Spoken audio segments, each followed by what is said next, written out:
Goldfarb, I want to talk to you about something. You left games, covering games, to go work on making games.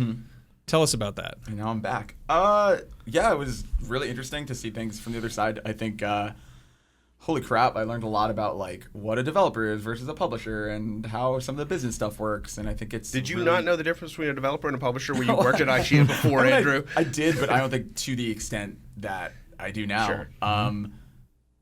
Yeah, yes, though, I did. Tal. God. No, I mean, I think honestly, I learned a lot, I think. And some of those lessons will maybe apply to my job here.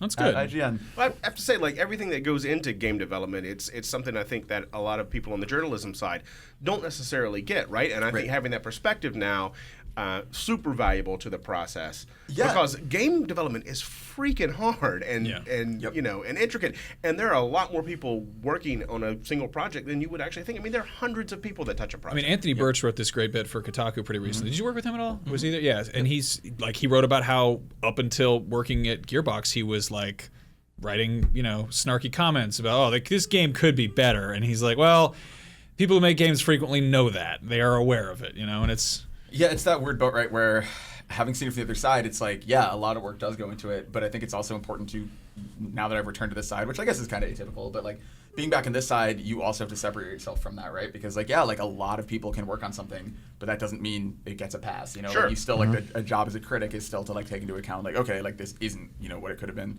But yeah, I mean, I think it is crazy how many people you can see, like 8 people working on a single texture for a single door or whatever, like, and I think I understand more about like the different disciplines and kind of what goes into, you know, from concept to actual execution. Like there are a lot more steps than I think I would have understood previously. I think too, just the average person, they think about games and movies kind of similarly, and you know, games actually have a 3, 5, 7 year time to really develop. You can really get a movie out in probably, you know, 18 months to 2 years, depending on how intricate and the effects are and everything.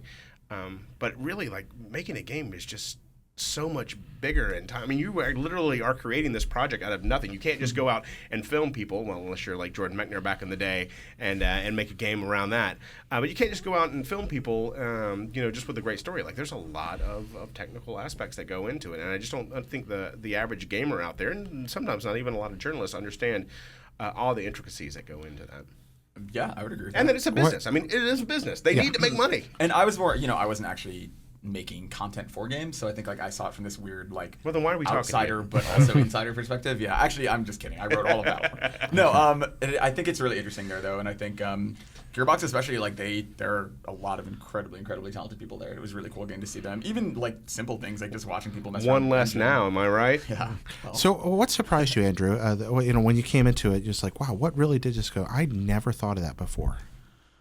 I mean, I don't think it's any one specific thing, but I think in general it's the kind of looking at like, oh, there's an entire department for this, you know, like whereas I might have just, you know, assumed like, oh, like that door doesn't open in that cutscene, they gotta patch that. That's probably easy, and then it's like, nope, that goes into a lot of different things, you know, and like understanding like tool sets and understanding that it's like, I don't know what I thought game development was. I don't know if I thought it was just people dragging and dropping, you know, stickers into a whatever. It's a more fleshed out Mario Paint suite. Yeah, exactly. But seriously, There's like 3 cat noises now. Like I play pinball construction set. Yeah, exactly. I know, Just like what's going RPG on. Maker. Yeah. No, but I think it's really interesting when you see like, oh, there's like a very unique tool set for this thing, and like the just every single piece that goes into like understanding like how to use an engine and like every like timing things, and just I don't know, it's just really fascinating watching them work. Let me flip this on you, Andrew. Oh, why do you got to make that weird hand gesture with your? I was just in Hawaii. So. okay. What do you think game devs don't understand about the journo side, about the media side? Because you've seen both sides of it now. I'm sure some things came up.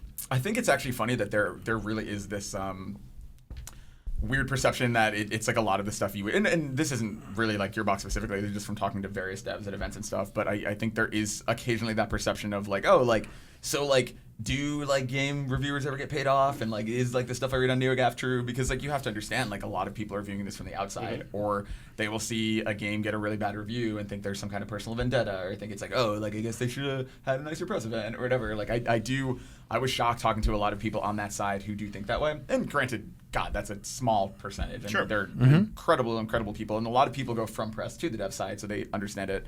But as far as like things that surprise me, when I would occasionally hear someone say something like that. I was like, wow, like people really think that happens, huh?